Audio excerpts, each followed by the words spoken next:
Hello everyone, welcome to Students Point. This is 5th of October and we are going to cover all the important questions for the day. And to get PDF of all these videos, you can join us on Telegram by writing the channel's name, Students Point. You can also follow us on Instagram by writing the username, The Students Point. And if you are finding this video useful, don't forget to like the video and do share the video with your friends and loved ones. Also don't forget to press the subscribe button and the bell icon to receive the notification at the earliest so that you never miss any opportunity to learn and grow every day. Now here's the question for the day and everyone has to try to answer this question in the comment section. The question is, China has set target to become carbon net zero emitter by, these are the options. Read the options carefully and then answer. Let's begin now. The first question, Dhaula Sidh hydroelectric project is proposed to be constructed in, so it has been proposed to be constructed in Himachal Pradesh. So yes, C is the right answer.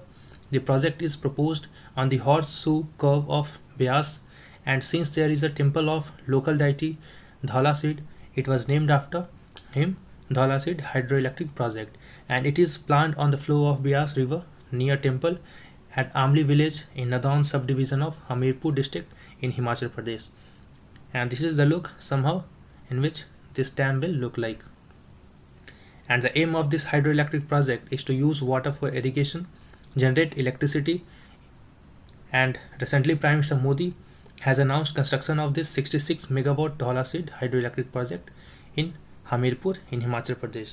And last day I have uploaded the answers of UPSC prelims CSE GS paper 1. In that we got to know that there were 6 direct questions, मतलब 6 questions तो directly hand pick थे जिनमें मैंने directly बोला था कि they will ask this, they can ask this. I always emphasise wherever I feel that this topic is important, ये पूछा जा सकता है, तो आई एम्फेसाइज कि दिस में भी आस्क्ड. तो ऐसे 6 क्वेश्चंस थे जिसमें उन्होंने डायरेक्टली पूछा और साथ ही साथ इनडायरेक्टली अगर आप देखें एक्सप्लेनेशन पोर्शंस को इंक्लूड करके, तो there were approximately 11 such questions which were from our videos. And this becomes more important at the time when this time UPSC has not asked direct questions from current affairs. इसीलिए I always emphasize कि don't only read what is in news, but you have to cover all the related aspects in a 360-degree manner. Then only you will be able to crack those questions which UPSC will ask you. और ये बहुत important हो जाता है ये जानते हुए कि I only till now was teaching current affairs, and in that too we have covered around 11 questions from our videos, and some of these 11 questions were exclusively from our monthly current affairs test series. That is why I always emphasize, guys, that we have to cover not only the topic which is in news, we have to cover all the aspects which can be linked to that issue which was in news. तो साथ ही में till now I was teaching current affairs, but very soon I am going to start the static portions as well. So once I will start the static portions, next year you will realize that how much questions you will get from our videos.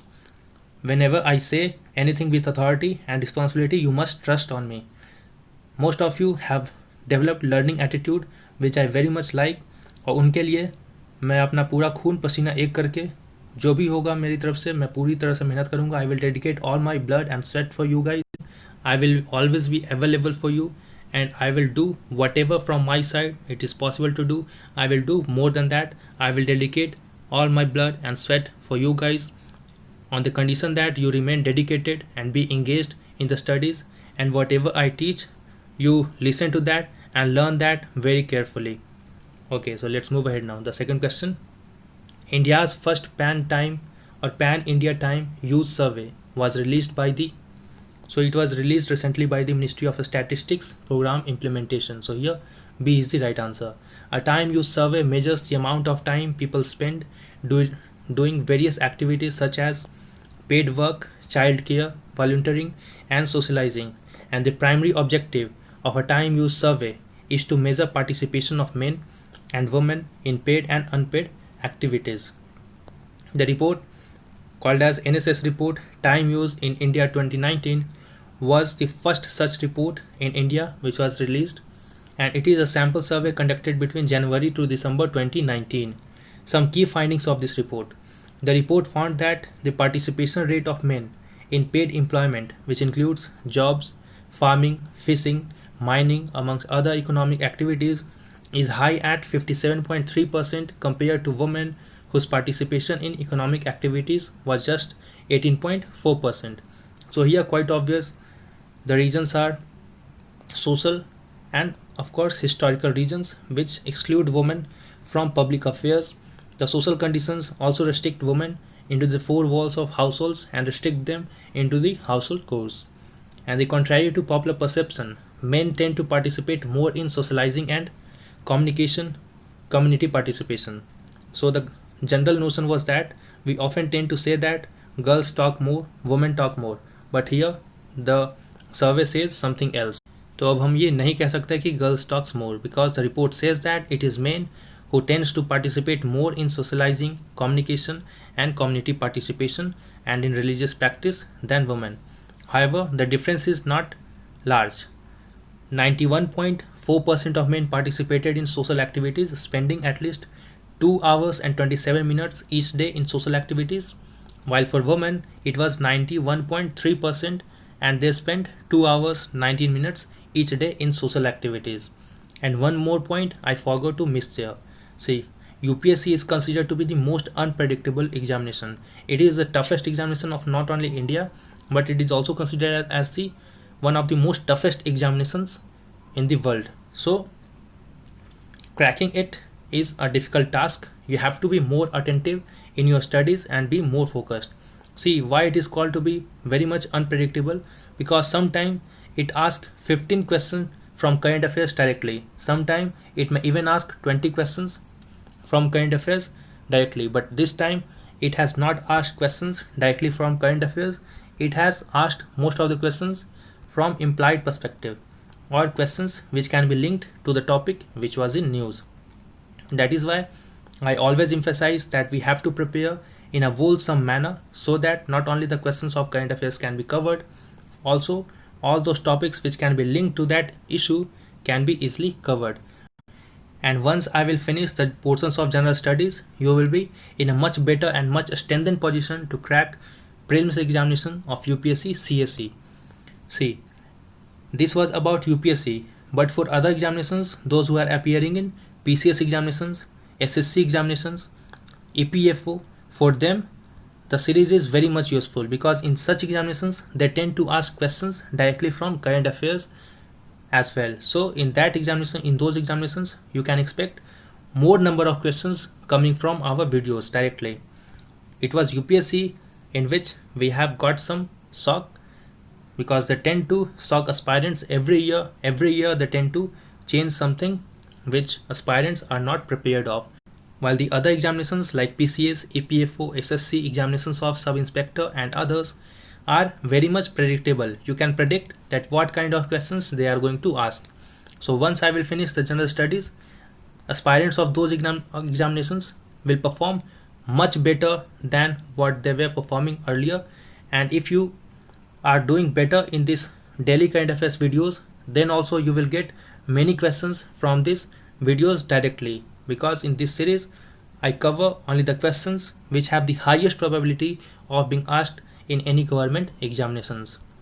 Okay, so let's move ahead. Some more points or some more findings of this report was, it found that Indians do not like to participate in unpaid volunteer work, and only 2.7% of Indian men participated as unpaid volunteers or trainees, while for women it was lesser than 2%. And here is a monthly current affairs test series. You can join our monthly current affairs test series each month. For each month we do organize tests in the succeeding month from 15th and afterwards. And these are the subjects for which we do organize test for each month. The questions are divided in different subjects which are for polity, economy, international news, science and tech, environment, history and culture, and small topics like miscellaneous, awards, indices, personalities, sports are covered. And in the test series, I not only cover the questions of current affairs, but also the static portions and the applied questions which can easily be linked to the topic which was in news. And these are the 3 plans which you can subscribe to either to. The plan is for 1 month which costs 79. You can subscribe for 3 months directly at just rupees 219, and the third plan is for 6 months which costs rupees 420. And after subscribing, you have to send your confirmation at pointstudent2020@gmail.com. The link for subscription will be provided in the comment section at the top as well as in the description box of the video. Next question now. Who has been appointed as Information Security Officer of Twitter Inc.? So it is Rinki Sethi. So here A is the right answer. Rinki Sethi was a former information security executive at IBM. Next question now. Consider the following statements about Diffie-Hellman key exchange. Now this is a question of science and technology. In this examinations of UPSC CSE 2020, you have seen that they have asked many questions from science and technology. However, the topic might seem very difficult, but the options was very much easy, and just by reading the options you might have realized that most of the questions were very easy to solve. Let's see the options here. It is a method of securely exchanging cryptographic keys over a public channel. This statement is correct.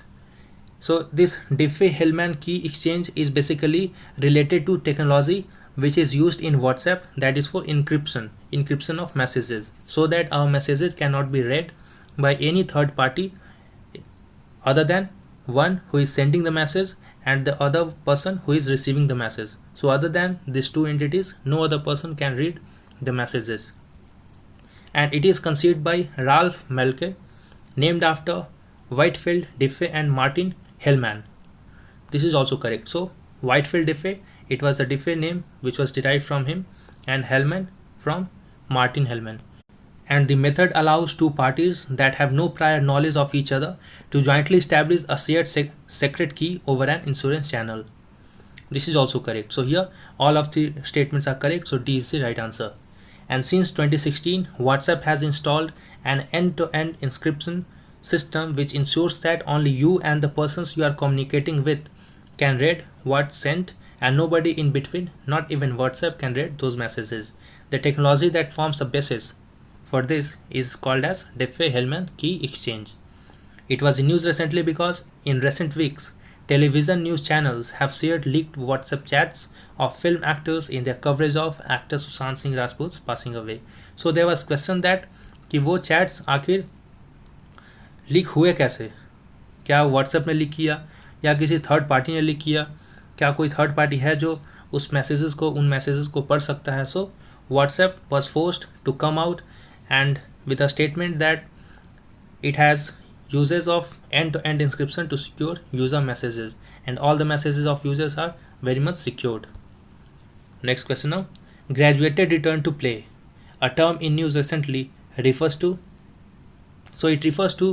athletes who are returning to training after COVID-19. So here C is the right answer. And Sports Authority of India has released recently a standard operating procedure for high performance athletes who had tested positive for COVID-19 and are currently training at different SAI centers.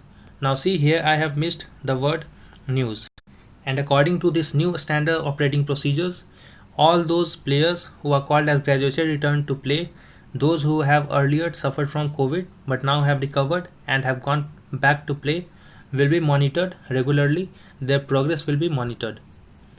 And now let's see next question. But before that, we have to see the news for that. The Ministry of Defence on Thursday announced it had signed a contract with a Nagpur-based private entity for supply of 10 lakh of units indigenously designed and developed multi-mode hand grenades, in short called as MMHGs, to the Indian Army at a cost of over rupees 400 crore. So multi-mode hand grenades, what is it? We have to see. This multi-mode hand grenade can be used in two different structures, resulting in two different modes which are called as defensive mode and offensive mode. See, till now Indian Army was using defensive hand grenades, but now it seems that Indian Army is also going for offensive hand grenades. What are it? Defensive and offensive. See, there are some basic differences between offensive and defensive mode hand grenades in their structures. For instance, here offensive mode is without sleeve. See, this is the part which is without sleeve, and here in defensive mode it has sleeve. So how they are used and what are their effects? Let's see. Consider the following statements. Defensive mode grenades are to be hurled when the thrower is in a shelter or has a cover and the target is in an open area and can be harmed by fragmentation. This is correct. So defensive mode में क्या होगा? The one who is throwing the grenade must be covered and must be under a shelter, and the adversary or the target is in open area. तो यहाँ से hand grenade you can throw on the target. While offensive grenades do not fragment and the adversary is harmed by the blast or is stunned while the thrower is safe. So openly you can just throw it, it will not fragment. Once it will not fragment, it will not harm the thrower. Otherwise, in defensive mode, it was necessary that the thrower remains protected under a shelter. Otherwise, in defensive mode, these hand grenades fragmentized, or the fragmentation of those hand grenades takes place, and those fragments can even affect those who is throwing the hand grenade. So that is why it was important for the thrower of hand grenade to remain under a shelter. But in offensive grenades there is no requirement, because this hand grenade will not fragment, it will just leave the adversary harmed or stunned while the thrower will remain safe. So here both of the statements are correct again. C is the right answer. These grenades will be replacing World War II vintage Mills bomb type 36M hand grenades, which is now being used by Indian Army. It will be developed by DRDO's Terminal Ballistic Research Laboratory, and please note that till now Indian Army was using defensive mode grenades. Next question now. Consider the following statements about PMNCH. Let's see. It is a global health partnership founded in 2005. This is correct, and it is hosted at the WHO in Geneva, Switzerland. This is also correct. So here again C is the right answer. It was in news because Union Ministry for Health and Family Welfare has participated in Partnership for Maternal, Newborn and Child Health Accountability Breakfast to discuss issues of material and child health. The Accountability Breakfast aims to convert talk into action for the health and rights of women, children and adolescents. And the theme of the event was protecting gains in reproductive, maternal and child health from COVID pandemic. So for today, that's all. Anything if left today, we will cover tomorrow. So I hope you find the video useful. Do like and do share the video, subscribe and press the bell icon. Wait for the upcoming video. Until then, stay safe and thanks for watching.